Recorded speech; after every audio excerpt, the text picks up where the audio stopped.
Chapter 5. Anne's History. "Do you know," said Anne confidentially, "I've made up my mind to enjoy this drive. It's been my experience that you can nearly always enjoy things if you make up your mind firmly that you will. Of course, you must make it up firmly. I am not going to think about going back to the asylum while we're having our drive. I'm just going to think about the drive. Oh, look, there's one little early wild rose out. Isn't it lovely? Don't you think it must be glad to be a rosé? Wouldn't it be nice if roses could talk? I'm sure they could tell us such lovely things. And isn't pink the most bewitching color in the world? I love it, but I can't wear it. Red-headed people can't wear pink, not even in imagination. Did you ever know of anybody whose hair was red when she was young, but got to be another color when she grew up? No, I don't know as I ever did," said Marilla mercilessly. "And I shouldn't think it likely to happen in your case, either." Anne sighed. "Well, that is another hope gone. My life is a perfect graveyard of buried hopes. That's a sentence I read in a book once. And I say it over to comfort myself whenever I'm disappointed in anything." "I don't see where the comforting comes in myself," said Marilla. "Why, because it sounds so nice and romantic. Just as if I were a heroine in a book, you know.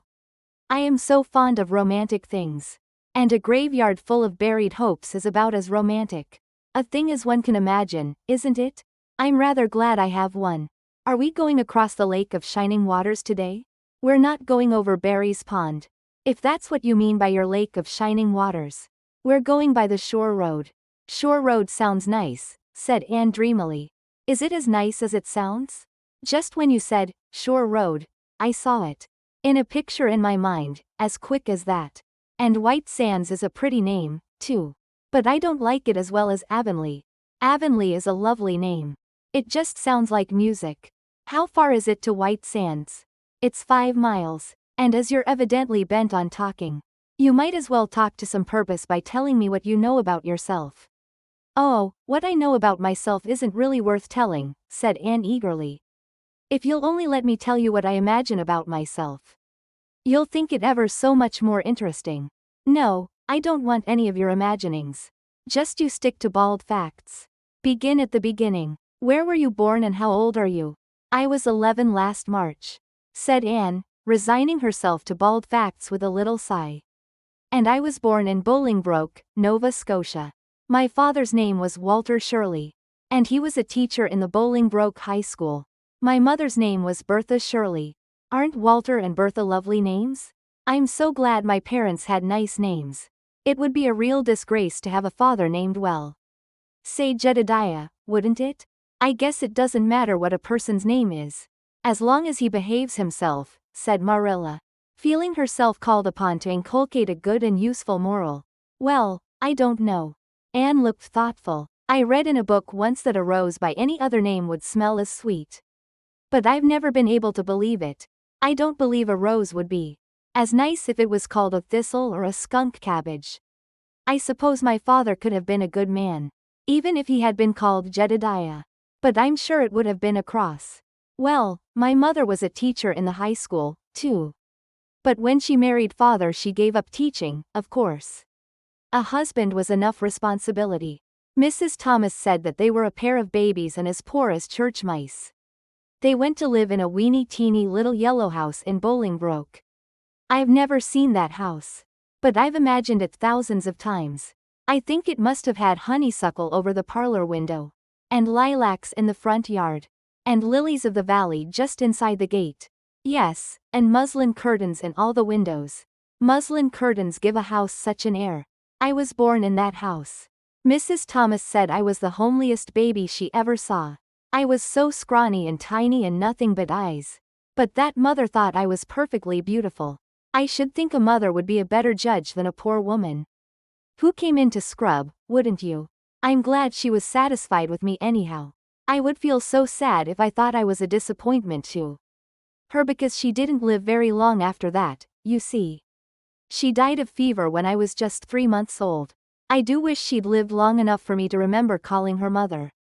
I think it would be so sweet to say, Mother, don't you? And father died 4 days afterwards from fever, too. That left me an orphan. And folks were at their wits' end, so Mrs. Thomas said, what to do with me? You see, nobody wanted me even then. It seems to be my fate. Father and mother had both come from places far away. And it was well known they hadn't any relatives living. Finally Mrs. Thomas said she'd take me. Though she was poor and had a drunken husband. She brought me up by hand. Do you know if there is anything in being brought up by hand? That ought to make people who are brought up that way better than other people. Because whenever I was naughty Mrs. Thomas would ask me how I could be such a bad girl. When she had brought me up by hand reproachful like. Mr. and Mrs. Thomas moved away from Bolingbroke to Marysville. And I lived with them until I was 8 years old. I helped look after the Thomas children, there were 4 of them younger than me. And I can tell you they took a lot of looking after. Then Mr. Thomas was killed falling under a train. And his mother offered to take Mrs. Thomas and the children. But she didn't want me. Mrs. Thomas was at her wits' end, so she said, what to do with me? Then Mrs. Hammond from up the river came down and said she'd take me. Seeing I was handy with children. And I went up the river to live with her in a little clearing among the stumps. It was a very lonesome place. I'm sure I could never have lived there if I hadn't had an imagination. Mr. Hammond worked a little sawmill up there. And Mrs. Hammond had 8 children. She had twins 3 times. I like babies in moderation. But twins 3 times in succession is too much. I told Mrs. Hammond so firmly, when the last pair came. I used to get so dreadfully tired carrying them about. I lived up river with Mrs. Hammond over 2 years. And then Mr. Hammond died. And Mrs. Hammond broke up housekeeping. She divided her children among her relatives and went to the States. I had to go to the asylum at Hopeton, because nobody would take me. They didn't want me at the asylum, either. They said they were overcrowded as it was. But they had to take me. And I was there 4 months until Mrs. Spencer came. Anne finished up with another sigh, of relief this time. Evidently she did not like talking about her experiences in a world that had not wanted her. Did you ever go to school? Demanded Marilla, turning the sorrel mare down the shore road. Not a great deal. I went a little the last year I stayed with Mrs. Thomas. When I went up river we were so far from a school that I couldn't walk it in winter. And there was vacation in summer. So I could only go in the spring and fall. But of course I went while I was at the asylum.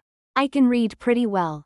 And I know ever so many pieces of poetry off by heart. The Battle of Hohenlinden. And Edinburgh after Flodden. And Bingen on the Rhine. And lots of the Lady of the Lake. And most of The Seasons by James Thompson. Don't you just love poetry that gives you a crinkly feeling up and down your back? There is a piece in the 5th Reader, The Downfall of Poland, that is just full of thrills. Of course, I wasn't in the 5th Reader, I was only in the 4th. But the big girls used to lend me theirs to read. Were those women Mrs. Thomas and Mrs. Hammond good to you? Asked Marilla, looking at Anne out of the corner of her eye. Oh, faltered Anne. Her sensitive little face suddenly flushed scarlet. And embarrassment sat on her brow. Oh, they meant to be, I know they meant to be just as good and kind as possible. And when people mean to be good to you, you don't mind very much when they're not quite always. They had a good deal to worry them, you know. It's very trying to have a drunken husband, you see. And it must be very trying to have twins 3 times in succession, don't you think? But I feel sure they meant to be good to me. Marilla asked no more questions. Anne gave herself up to a silent rapture over the shore road. And Marilla guided the sorrel abstracted ly while she pondered deeply. Pity was suddenly stirring in her heart for the child. What a starved, unloved life she had had. A life of drudgery and poverty and neglect. For Marilla was shrewd enough to read between the lines of Anne's history. And divine the truth. No wonder she had been so delighted at the prospect of a real home. It was a pity she had to be sent back. What if she, Marilla, should indulge Matthew's unaccountable whim and let her stay? He was set on it. And the child seemed a nice, teachable little thing. She's got too much to say, thought Marilla. But she might be trained out of that.